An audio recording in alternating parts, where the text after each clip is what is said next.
tardes o buenos días a todas y a todos. Somos, como ya nos presentaron, Pilar Coveñas y Verónica Grimaldi. Estamos muy contentas de compartir con ustedes este webinar, también un poquito asustadas, pero les agradecemos mucho el interés en participar. Vamos a tratar de plantear una conversación, si esto es posible, entre nosotros y ustedes. Vamos a apoyar en PowerPoint. Al final de esta presentación también vamos a incluir un mail por si, además,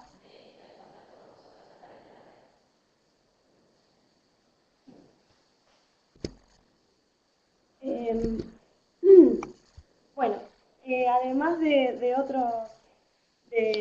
otros circuitos que transitamos, como ya nos Valentina en la presentación, nosotras conformamos parte de la Asociación Azul, que es una asociación conformada por personas con y sin discapacidad, que tiene origen en el 2005 a partir de un grupo de jóvenes con discapacidad que se reunió en torno a las discusiones que se estaban teniendo en ese momento sobre la Convención sobre los derechos de las personas con discapacidad.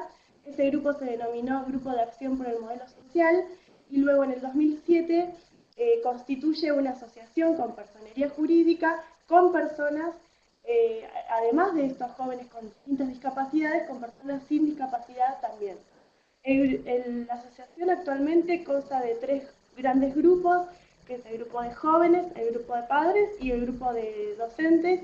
Todos nos ocupamos de temas de educación inclusiva y de vida independiente por sobre todo.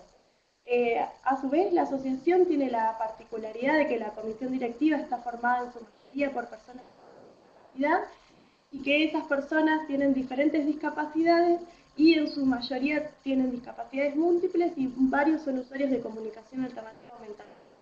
Esa sería la particularidad también de... En particular, en relación al grupo docente, es un grupo que nace a mediados de 2013. La asociación nos convoca en el marco de un proyecto que tiene el nombre del proyecto, que estaba llevándose a cabo con Society y Auspicio Internacional.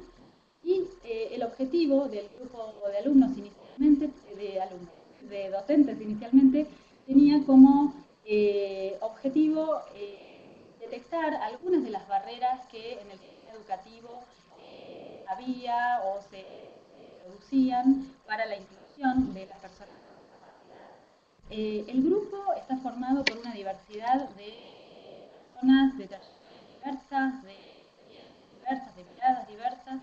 Hay maestros, hay directivos, hay psicopedagogos, psicólogos, profesores de distintas áreas, trabajadores sociales, seguramente me olvido de algunos, pero la idea de comentarles esto es para que tengan una noción de la diversidad de miradas y la riqueza que esto proporciona.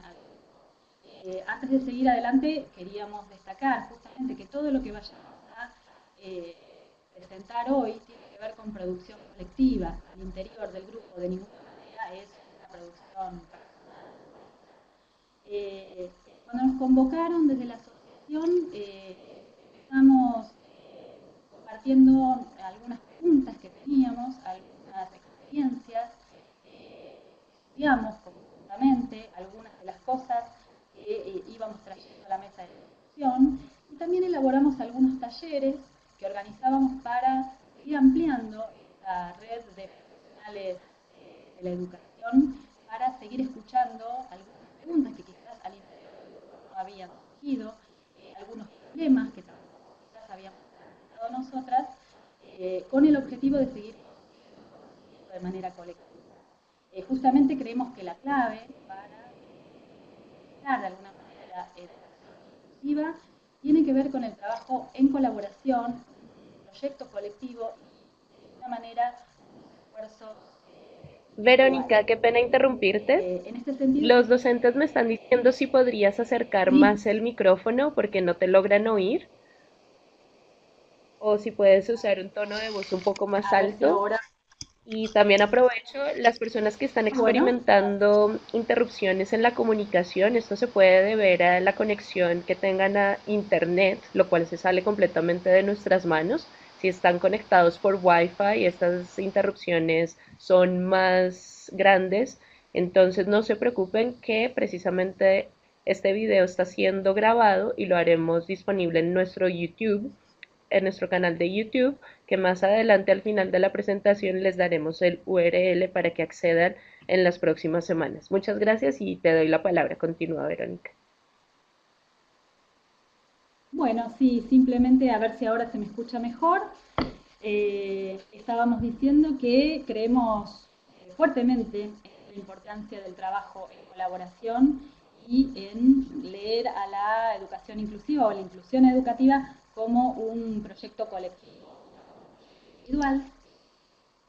Una cosa que, bueno, antes de seguir adelante quisiera aclarar es un poco la lógica que vamos a seguir en la presentación, la continuación.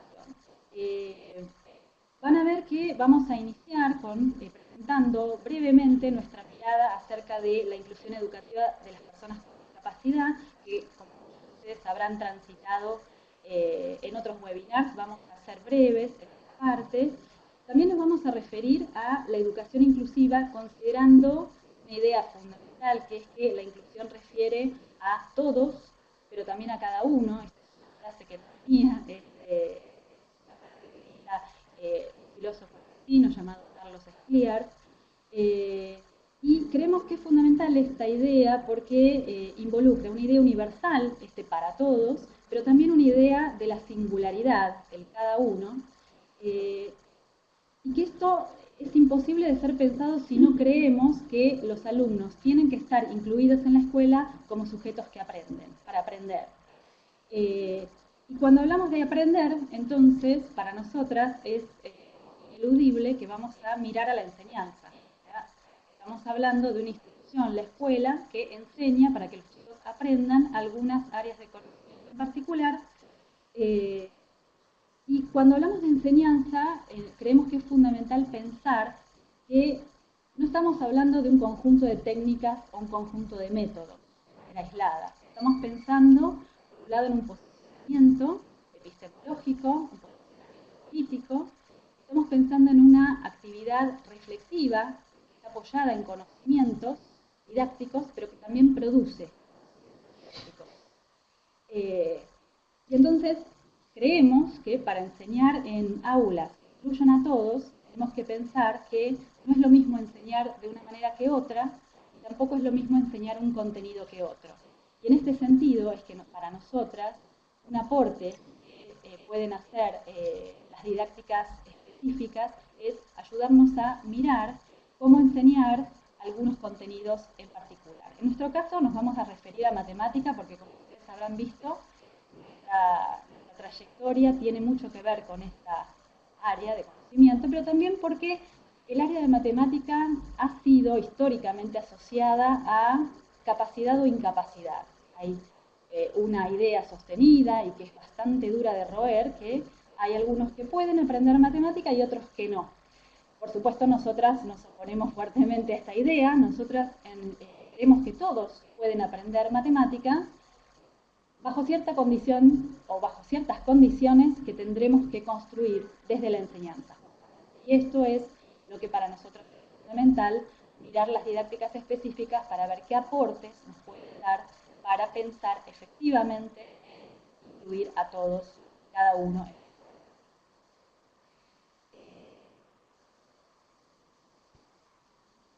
Bien, bueno, de modo que estructuramos esta presentación de la misma forma que estructuramos nuestras prácticas y nuestras concepciones sobre qué es la educación inclusiva y cómo sería posible, a partir de tres grandes líneas. Una es pensar la educación y qué es la educación inclusiva y ser explícitas y claras en cuál es nuestra perspectiva. Otra es la concepción sobre la discapacidad y una tercera es la concepción sobre la enseñanza y sobre la didáctica. Empiezo entonces por la primera de nuestras preocupaciones centrales y que creemos que es necesario iniciar por ponernos de acuerdo en qué entendemos por educación inclusiva. Partimos de concebir que las palabras, y una palabra como inclusión no queda fuera, tienen distintos significados, y además, no solo eso, sino que en los distintos países la palabra inclusión tiene distintos significados, en nuestro país, en Argentina también, y cuando funcionarios, las leyes, docentes, movimientos sociales hablan de inclusión, lo pueden estar hablando desde distintas concepciones de inclusión. Para nosotros es básico y es fundamental poder definir qué entendemos concretamente por inclusión para ponernos de acuerdo desde dónde estamos mirando, y no es lo mismo una perspectiva que otra. Entonces, para introducirnos en cuál es nuestra perspectiva sobre educación inclusiva, necesitamos revisar las formas en que han sido históricamente y continúan siendo escolarizadas las personas con discapacidad y otros grupos excluidos. La primer forma de educación, y es algo que aún hoy se mantiene, es la exclusión. La exclusión significa que se niega la posibilidad de asistir a una escuela común o especial a una persona, basándose en el supuesto de que la deficiencia que posee esa persona es tal que hace imposible que pueda aprender. Esta forma de educación continúa vigente y es altamente excluyente y hasta deshumanizante. Es una forma muy grave de pensar la escolarización de las personas con discapacidad. Un avance que significó la escolarización de las personas con discapacidad por sobre la exclusión es la segregación. La segregación implica ubicar a un alumno o alumna con discapacidad en una institución segregada, diferenciada, en nuestro país se llama escuela especial, bajo el supuesto de que ese alumno no puede asistir a una institución de educación común a causa de su deficiencia. Por otro lado, la integración implica trasladar ese alumno que estaba segregado en esa escuela especial, en nuestro caso, e incorporarlo en una escuela común sin modificar ninguna de las condiciones de la escuela.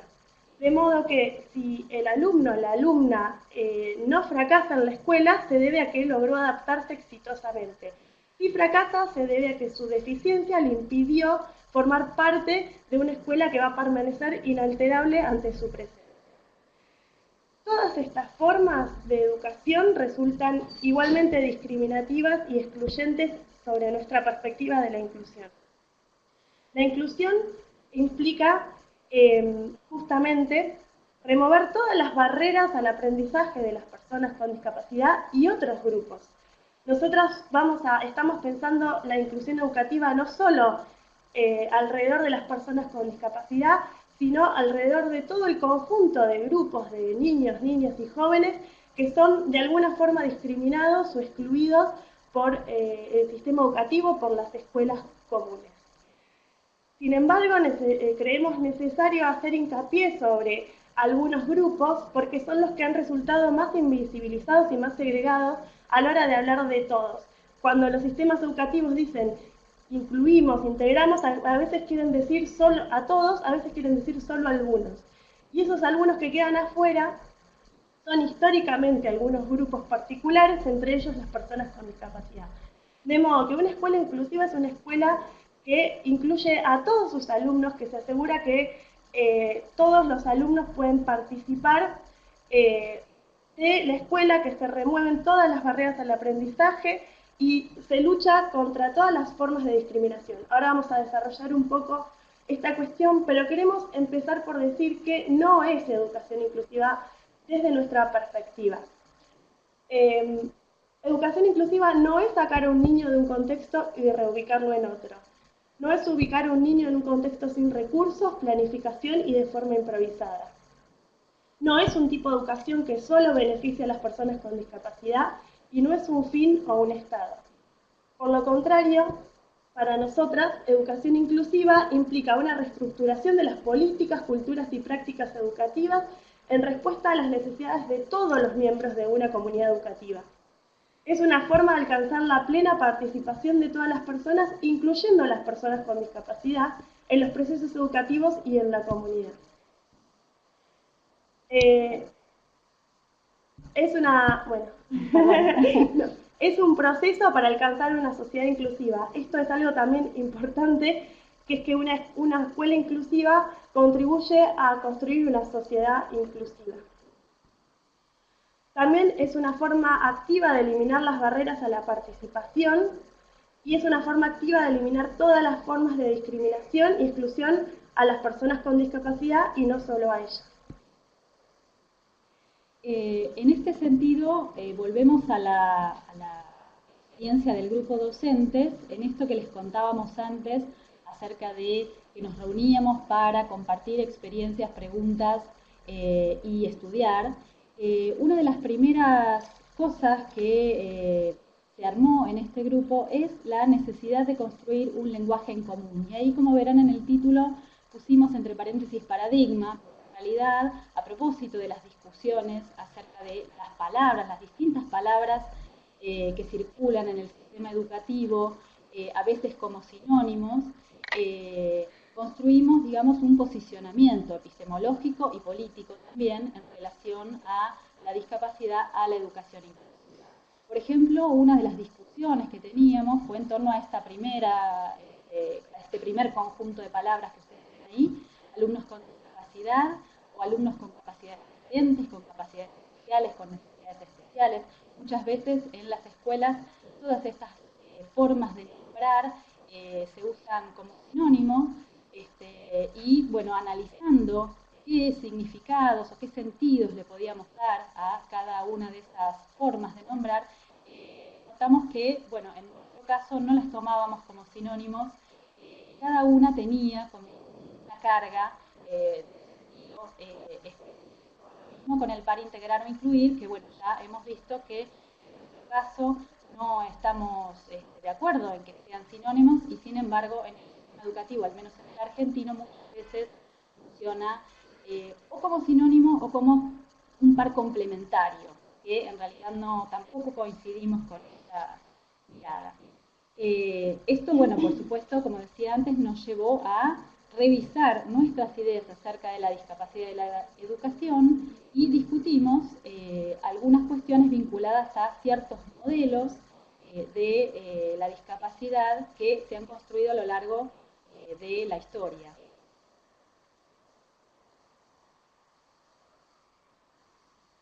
Bien, entonces, como introducía Verónica y ya dijimos al inicio, la primera preocupación es por definir qué entendemos por educación inclusiva y qué no es educación inclusiva.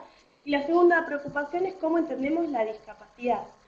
Desde esta perspectiva nosotros vamos a tomar la idea de estos tres modelos que les presentamos en esta filmina, que incluye un primer paradigma que es el modelo médico, que fue denominado de esa forma por una alianza entre el movimiento social de personas con discapacidad y los estudios sociales de discapacidad de reciente aparición, quienes pudieron comprender que había una concepción de la discapacidad como un déficit del individuo que no puede adaptarse a la sociedad. Esta definición de la discapacidad está asociada a la medicina y a la patología y no se pregunta sobre las causas o consecuencias sociales de la menor participación de algunos grupos o sujetos en la sociedad. Contrariamente a esto, estos estudios sociales de la discapacidad y el movimiento social proponen otra visión de la discapacidad que implica poner en el centro la noción de opresión y en el centro la noción de una sociedad que resulta discapacitante sobre algunos sujetos. Un ejemplo claro de esto es la educación, el sistema educativo. La educación discapacita a algunos grupos al entenderlos como personas que no pueden acceder a la educación común, que no pueden aprender. Este no poder aprender se entiende desde el modelo médico como un déficit de los sujetos para poder habitar la escuela común, para poder comprender.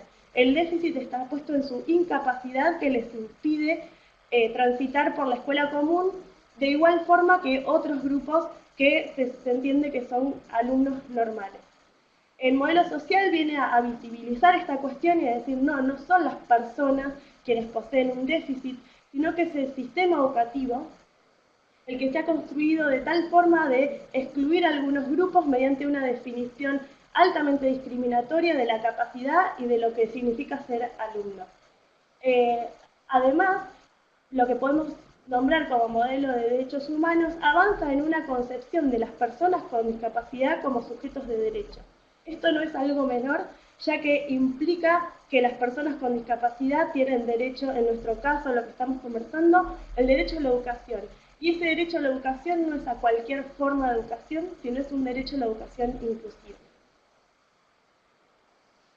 Nosotras, nuestra concepción de la educación inclusiva y los modelos que recién nombramos han aportado sobre legislación internacional sobre estos temas, de modo que más allá de nuestras convicciones y nuestros estudios, esta perspectiva está basada también en acuerdos internacionales donde Argentina, entre otros países de la región, ha sido partícipe. Podemos citar una primera instancia que ha sido muy positiva en los esfuerzos por delimitar qué es educación inclusiva y los esfuerzos por hacer que los estados modifiquen sus sistemas de educación en pos de eliminar las barreras del aprendizaje, que ha sido la Declaración de Salamanca. Continuamente podemos referir a la Convención sobre los Derechos de las Personas con Discapacidad, que es el instrumento más importante que tenemos hoy para exigir a los estados estas transformaciones.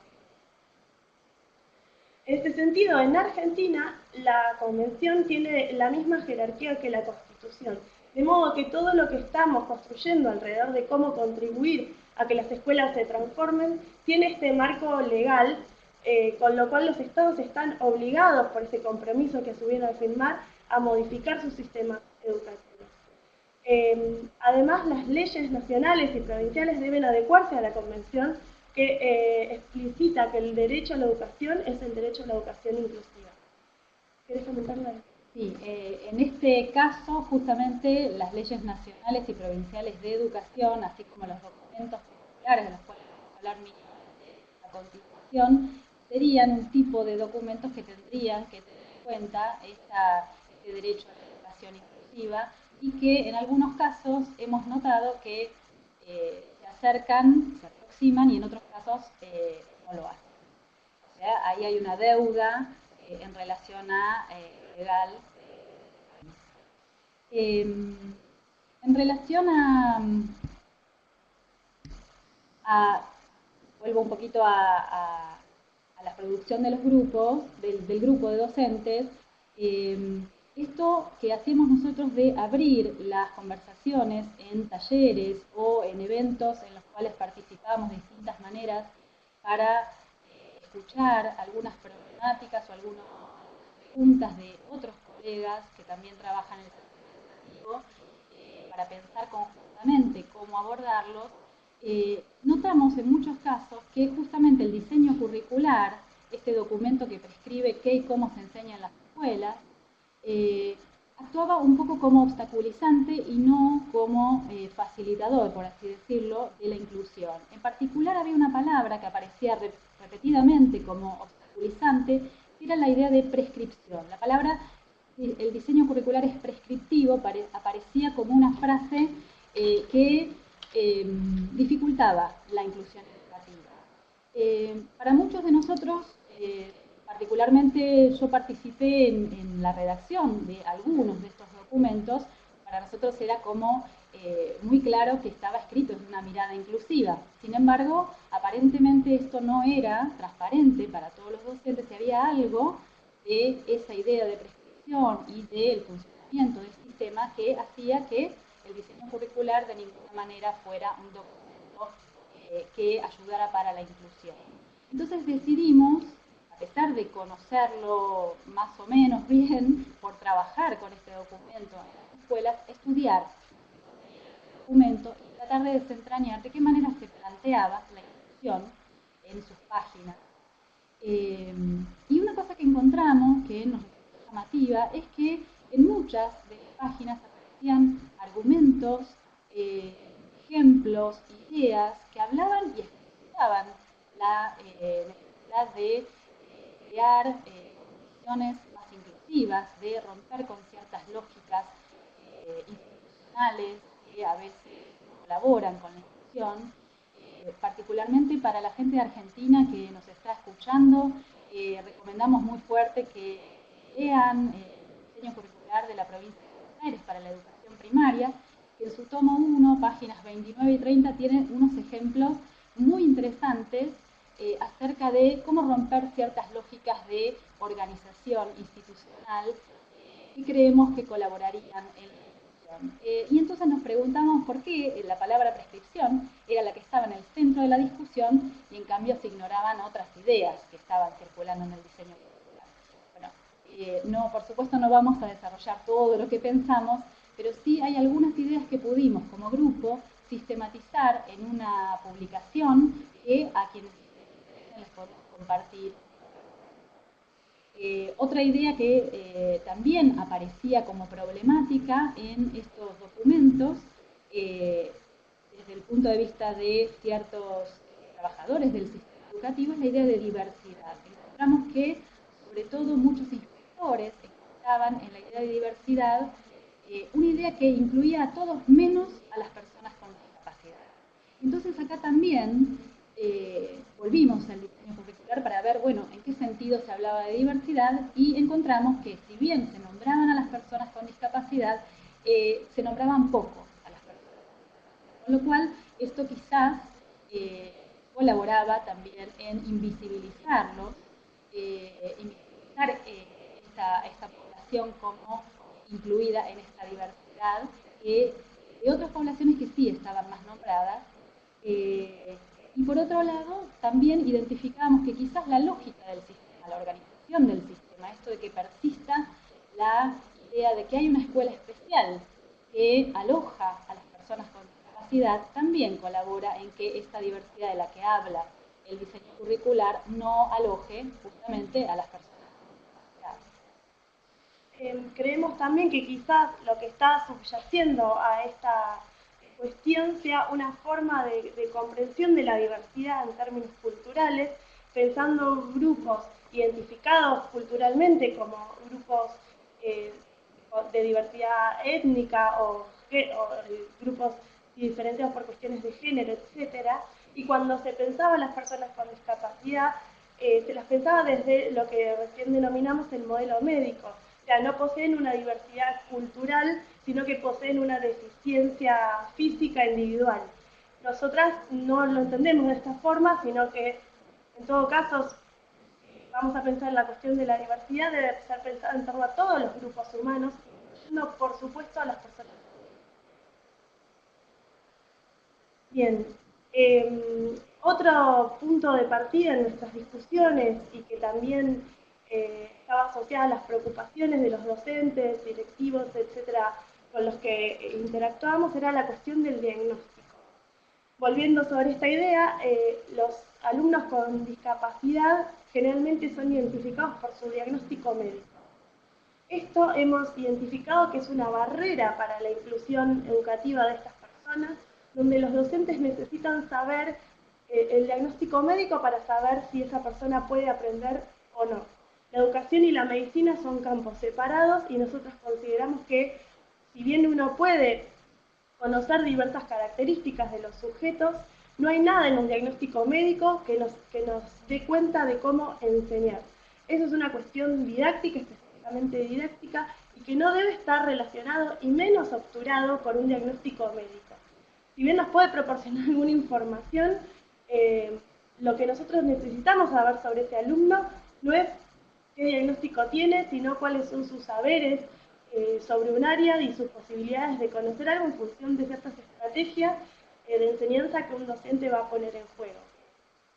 Sumado a esto, los grupos el grupo de jóvenes de la asociación también están preocupados por estas cuestiones y coinciden en que los diagnósticos han resultado para sus vidas un etiquetamiento estigmatizante y que ha sido producto de una negación a la educación, asimilando el diagnóstico a la no capacidad de los sujetos, y acá compartimos una de las tarjetas que han producido algunos usuarios de comunicación alternativa aumentativa en el marco del Mes Internacional de la Comunicación Alternativa Aumentativa, que dice justamente, se rotulan los frascos, no las personas. En este sentido, acá vamos al corazón de lo que queríamos presentar, esta idea que acaba de comentar Pilar, ¿no? Que como docentes, y en este caso particular como docentes de matemática, nos interesa indagar cuáles son los conocimientos que los alumnos tienen disponibles para, sobre algún contenido escolar en particular. Y trajimos un ejemplo recabado en nuestras experiencias profesionales para compartir con ustedes. Verán que tiene dos partes, vamos a empezar analizando la parte de la izquierda, que tiene que ver con una indagación a los conocimientos de un alumno acerca de los números y el sistema de numeración, que es un contenido, es un contenido clásico, digamos, de la escolaridad primaria. Les cuento un poquito el contexto en el que se hizo esta indagación de conocimientos. Quien estaba haciendo la indagación era yo misma, y estaba trabajando con un alumno, Alejo, que en ese momento tenía 12 años. Alejo estaba cursando su 6º año de la primaria, en una escuela común, pero con proyecto de integración. Esto en Argentina significa que Alejo iba todos los días a la mañana a la escuela.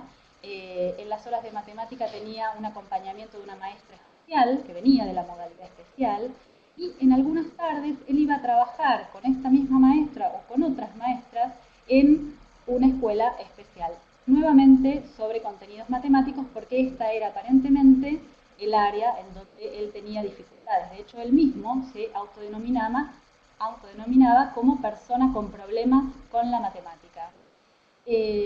A nosotros nos parece interesante llamar la atención sobre que cuántos apoyos aparentemente estaba teniendo Alejo, horas de estudio de matemática en la escuela común, horas de estudio de matemática en la escuela especial, una maestra que lo acompañaba en ambas instituciones, y aún así cuando uno se enfrentaba a los informes de integración de Alejo que trataban de dar cuenta de los conocimientos que tenía, eran bastante tristes, por así decirlo, porque parecía que en 6 años había aprendido poco.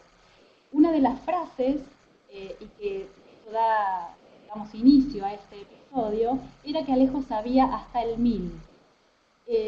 Como docentes de matemática, esto nos genera varias preguntas. Por ejemplo, una pregunta inicial es ¿qué significa que sabe hasta el 1000? ¿Sabe contar hasta el 1000?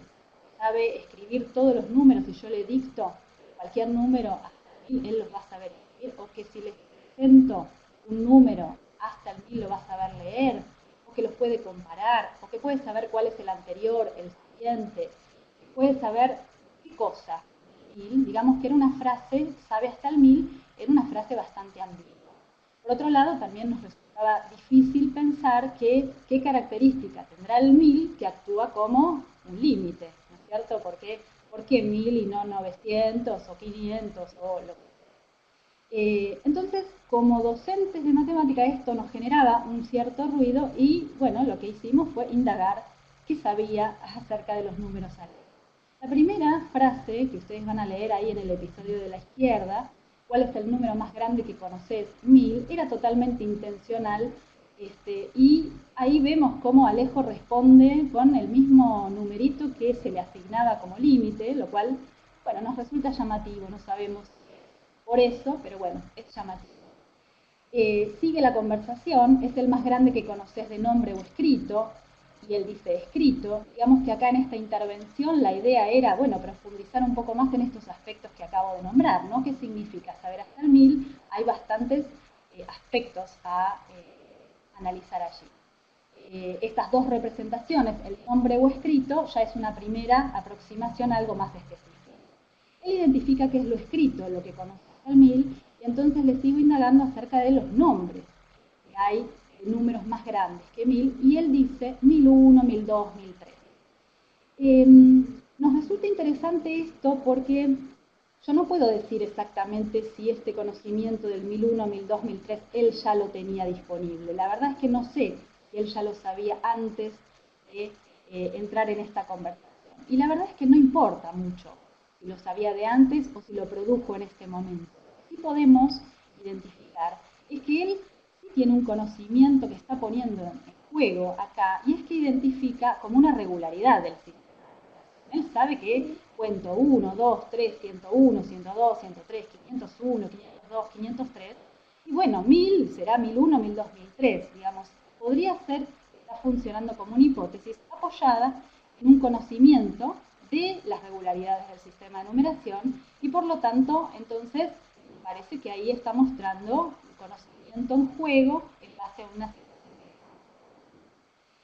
Una segunda cuestión acá que le propusimos a Alejo tiene que ver con la escritura, y esto aparece en el ejemplo de la derecha. Ustedes van a ver que inicia esta conversación hablando de la firma de la independencia. En Argentina, esto es en 1816 efectivamente, yo aproveché, no me acuerdo por qué él estaba hablando de la historia, le gustaba mucho la historia, entonces empezamos a hablar por alguna razón de la firma de la independencia. Yo aproveché ahí para ver si él sabía algo acerca del número que caracteriza a la firma de la independencia, y efectivamente él me dijo que sí sabía en qué año se firmó, en 1810. ¿Sabés cómo se escribe ese número?, le pregunté. Y me dijo que sí, y escribió convencionalmente el número 1810. ¿Y te imaginas cómo se llamarán estos otros? Y le muestro ese conjunto de números que ustedes ven. Como verán, es un conjunto de números que no son cualquier número, son números muy parecidos, 1816, algunos ceros, otros más redondos, otros menos redondos, pero digamos que estábamos rondando el mismo tipo de números que él sí sabía escribir y leer. Dice, a este lo conozco, y señala el 1810, es la Revolución de Mayo. ¿Y qué tienen de parecido estos números? Son del mismo siglo, del 1800.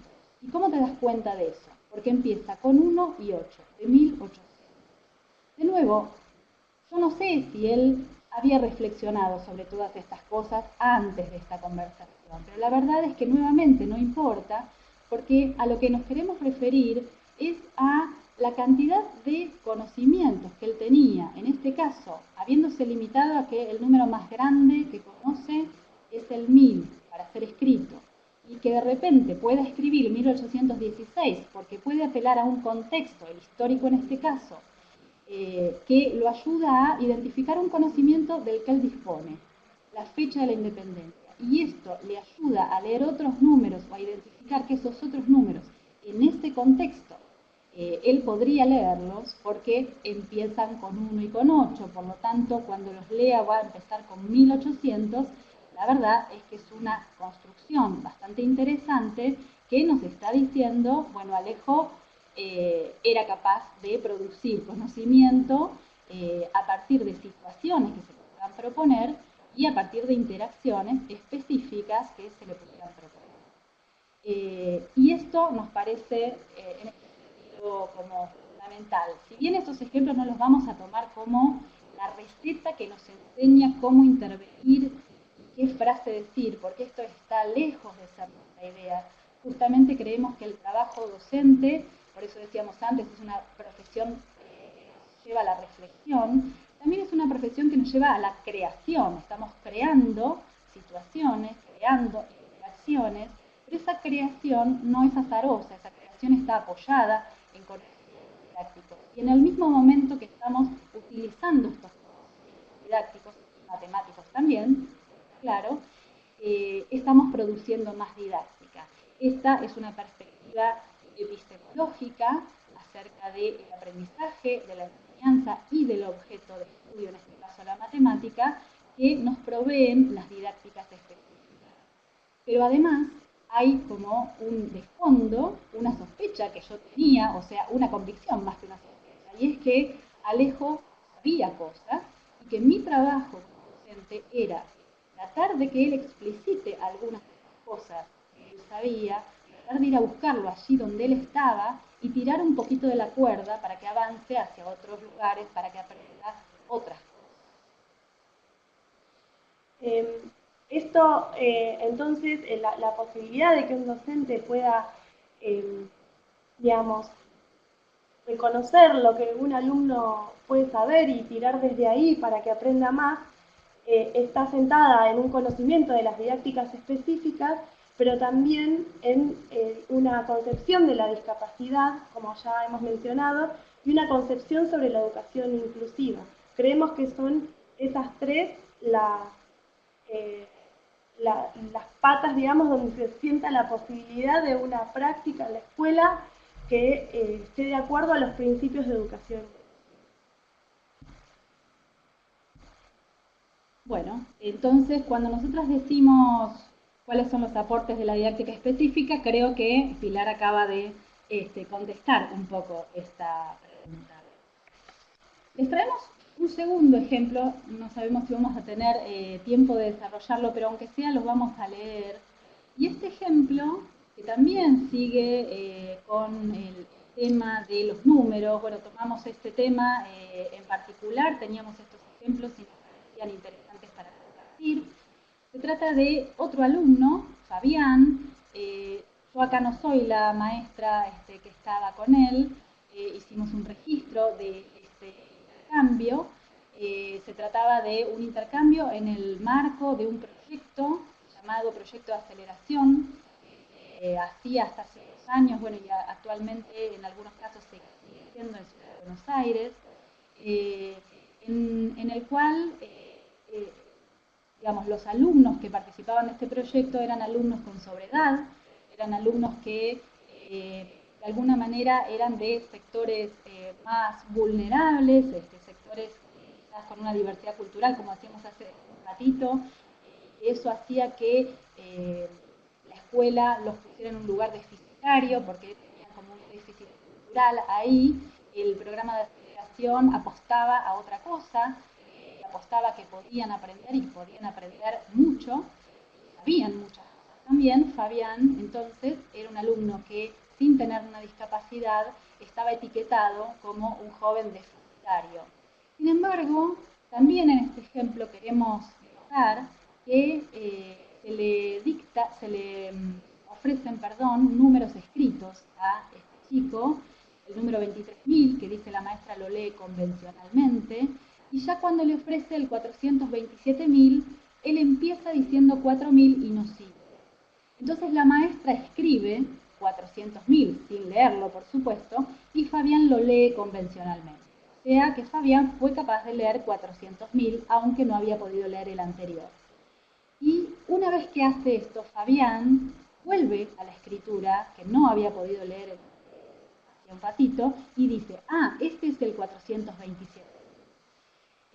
Acá queremos destacar al menos 2 cuestiones, que es una primera cuestión en relación a cómo comienza a leer el número de manera errónea, ¿sí? Porque estamos viendo que comienza a leer el número mal, por así decirlo, comete un error. Ahora, ese error no es cualquier cosa, empieza leyendo 6.000 y pico, empieza leyendo 4.000, con lo cual acá también tenemos que ser prudentes, porque estamos hablando de un alumno que mira una escritura numérica y está generando ciertas hipótesis acerca de cómo se leerá ese número. Quizás podemos aproximarnos a esta construcción diciendo que quizás él está hipotetizando, todo implícitamente, ¿no? Por supuesto, que si empieza con 4, el nombre también tiene que empezar con 4. Y que si es un número grande como el anterior, tiene que ser de los miles, y entonces 4.000 parece bastante aproximado a cómo se debería leer ese número, aunque no puede completarlo. Y una segunda cuestión que queremos destacar acá es el modo en que interviene esta maestra. La maestra ofrece otro número, o sea, y ese otro número no es casual, no es ingenuo, es un número redondo, y eso podemos asociarlo a algunas investigaciones que se han hecho en relación a la enseñanza y el aprendizaje de los números y la numeración. Y rápidamente puedo citar los estudios de Delia Lerner y Patricia Sadowski en la década del 90, si alguien le interesa compartir, en los cuales se identifica que muchos niños construyen conocimiento acerca de los números redondos mucho antes que de otros números. Entonces tenemos casos en los cuales quizás un niño sabe cosas acerca del 100 o del 500 o del 1000 y por ahí le cuesta leer el 78. esto ocurre, esto se ha identificado a través de investigaciones y la maestra pone en acto en esta intervención este conocimiento didáctico, lo cual favorece que Fabián identifique que, como se escribe parecido, se debe decir parecido. Y entonces pone en funcionamiento de nuevo un conocimiento para producir. Efectivamente estaba produciendo. Sí. De modo que, bueno, a modo de cierre, ahora queremos compartir una actividad si es que tenemos tiempo, pero queremos resaltar que nosotras creemos que la inclusión no es solo estar en la escuela común, sino estar en la escuela y aprender.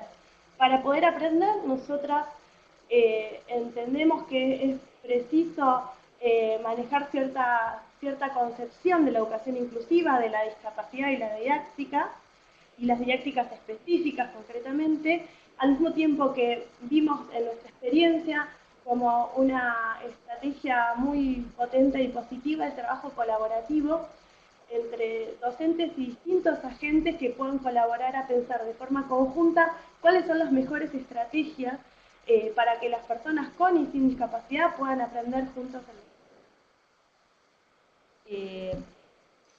Acá nosotros habíamos traído, sabemos que estamos llegando al final, ya hemos leído el aviso, habíamos traído otro ejemplo también en este caso en una interacción con Alejo, el mismo niño del que hablábamos hace un ratito, en este caso acerca de problemas de sumas y restas.